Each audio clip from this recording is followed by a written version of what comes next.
කටුල් ගොඩක් අස්සර රිංග ගත්තාම ඉතින් එතනින් හැමතැනටම තියෙනවනේ සිදුරු. එකින් එකට යනවා. මේක අස්සේ ඉන්නේ රිංග ගත්තා. ඔව් එතන. බලමු චුට්ටක්. ගල් ටික අයින් කරන්න වෙනවා. අයින් කරලා තමයි බලන්න. නොකර ඉන්න දැන්. ඔය නෑ. ඉන්න මේ අනේ ඉන්න අයින්සක. නිකල් ගන්න. ඔව් ගන්න ප්‍රීමීට. කලබල කරන්න නැතුව ගන්න.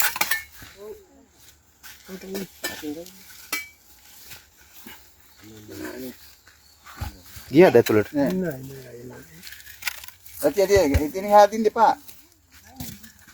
ඒක දානවා මහත්තයා. ඒක තමයි කියන්නේ. කොලියලා ඉන්නේ. හරි අරගමු.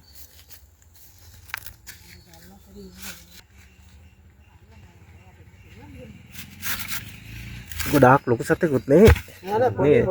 අඩි 3මාරක් 4ක් විතර ඇති. එනට මේ වගේ අය තමයි ටිකක් හරිම ප්‍රචණ්ඩ. පොඩ්ඩක් නැත්තම් සෙනිකව දෂ්ට කිරීමක් කරනවා. ඔව්. බලාගෙන ඉන්න ඉතින් පවුලෙන් ඔය බය වෙලා ඉන්නේ. බය.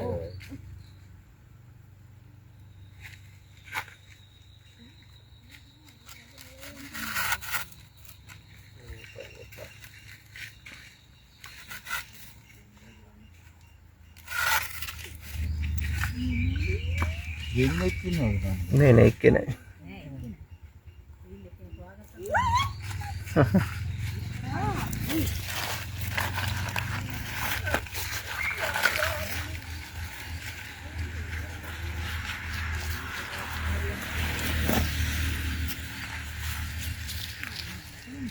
මේ කාලේදී ටිකක් හරිම අවදානම් මේගොල්ලෝ මේ ඉක්මනටම දෂ්ටනයක් කරලා ශනිකව හැංගෙනවා. අර අනිත් සර්පයෝ වගේ නෙවෙයි. ඒ කියන්නේ ගොඩාක් හැදුන සත්තු නෙවෙයිනේ. ඒ නිසා වේගෙන් මේගොල්ලන්ට යන්නත් පුළුවන්. හැංගෙනවා පොඩි සිදුරකට උනත් රිංග ගන්නවා ශනිකව. පෑගුණොත් තමයි ඉතින් ගැටලුව. නැත්තම් ඉතින් කිසි ප්‍රශ්නයක් නැහැ. මෙයා දැන් තනියම තමයි පාලනය කරගන්න වෙන්නේ.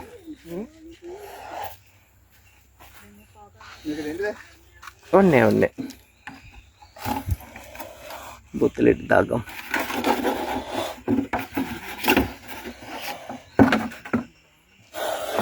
කො මෙහාට එන්න.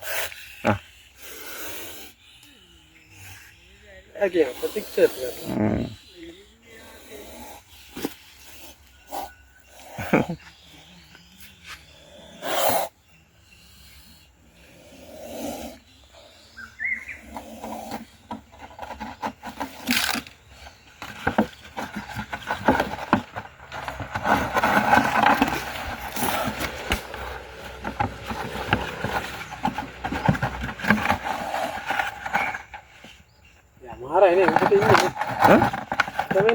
ඔව් බෝතලෙට ඉතින් අර පොඩි සත්තු මන් ගන්නවා මේ වගේ ඔය තනියම ඉවත් කරන්න ආපුවාම ඉතින් පහසුවෙන්ම කරගන්න පුළුවන් නිසා ලොකු සත්තු ගොඩක් වෙලාවට දාන්න හොඳ නැහැ බෝතල් වලට ඉඩම අදින්නේ.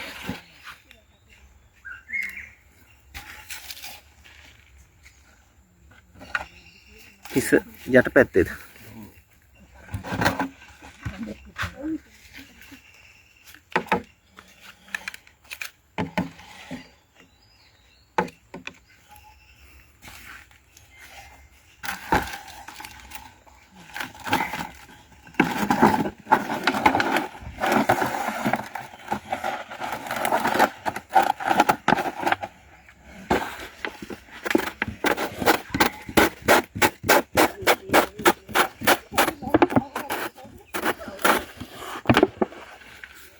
තනියම සර්පයක් අල්ලගත්තා තනියම වීඩියෝ එකක් කරා. බය වෙන්න එපා සර්පෙක් ආවොත් ඕනම වෙලාවක කතා කරන්න. හැබැයි ඉතින් අර ගේ සීමාව ගෙවල් ඇතුළත හිටියොත් තමයි දැන් අයින් කරලා දෙන්නේ. හොඳට ඉතින් අර රෑ වෙනකොට එහෙම පරිස්සමෙන් එළියට යන්න ඕනේ. මේ දවස්වල සර්ප දෂ්ටන සුලභව වෙනවා. පොඩි දරුවෝ එහෙම ඉන්නවා නම් විශේෂයෙන්ම සැලකිලිමත් වෙන්න රෑට එහෙම දරුවන්ට එළියට යන්න දෙන්න හොඳ නැහැ. හිතලා කරගන්නව නෙවෙයි ශනේකින් තමයි සර්ප දෂ්ටන වෙන්නේ. දැන් මේ වගේ සතෙක් දෂ්ට කරොත් ඉතින් බොහොම කෙටි වෙලාවයි ජීවත් වෙන්න පුළුවන්. නිසි ප්‍රතිකාර නිසි වෙලාවට කරගන්න බැරි වුණොත් ඕනම කෙනෙකුට ජීවිතෙන් සමුගන්න වෙනවා. ඉතින් ගොඩාක් සැලකිලිමත් වෙන්න සර්ප දෂ්ටන වළක්ව ගන්න. ඔයගොල්ලන්ට ගොඩාක් ස්තුතියි සතා ගැන කතා කරලා කිව්වට. මම අපෝ කැලියට නිදහස් කළා දානවා. මෙයා මං හිතන්නේ අවුරුදු 3ක් විතර වගේ ඇති. ගොඩාක් වර්ධනය වෙච්ච සර්පෙක් නෙවෙයි අවුරුදු 3ක් විතර වගේ වයසක් තියෙන සර්පෙක්. හරි එන ගොඩක් ස්තුතියි වලට. දැන් මොකද කරන්නේ ඔයා? මෙයා කැලියට ආපහු ගේ නිදහස් කරනවා. අන්න බණ දීලා කප්පා තියාගන්නවද? ඊළඟ පොයට නිදහස් කරන්නේ. ගොඩක් ඉන්නව සත් එකතද? නේ පොය දවසේ නිදහස් කරන්නේ. දැන් ආපහු 3-4 දෙනෙක් ඉන්නවා. ඉන්න 3-4 දෙනෙක් ඉන්නවා. බලන්න පුළුවන් ඇවිල්ලා. හරි එන යනවා. හරි එහෙනම් ගොඩක් ස්තුතියි ගොඩක් පිං. මට බය වුණේ ඉතින් මේක මරන්න සිද්ධ වෙනවා කියලා බැරි වෙලා හරි. ඔව් නේද? මරන්නේ නැහැ කොහොමද?